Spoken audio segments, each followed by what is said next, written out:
ఇంతమంది జనం ఇక్కడ క్యూలు కట్టి నుంచోడానికి కారణం ఏంటంటే వీళ్ళందరూ ఒక కుక్క బొమ్మతో ఫోటో దిగుదామని వెయిట్ చేస్తున్నారు. మీరు అక్కడ చూస్తున్నారు కదా, ఒక స్టాచ్యూ కనిపిస్తుంది.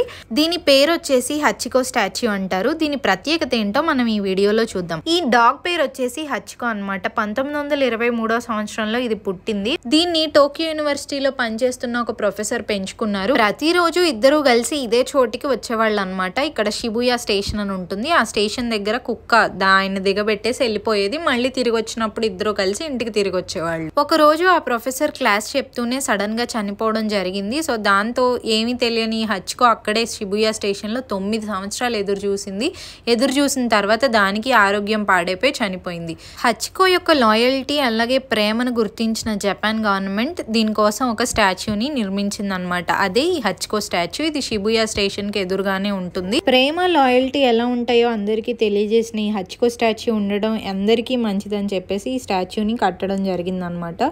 సో మీరెవరైనా షిబుయా వస్తే కనుక ఈ ప్లేస్ని తప్పకుండా విజిట్ చేయండి. అలాగే వీడియో నచ్చితే లైక్ చేసి షేర్ చేసి ఫాలో అయిపోండి. Bye bye.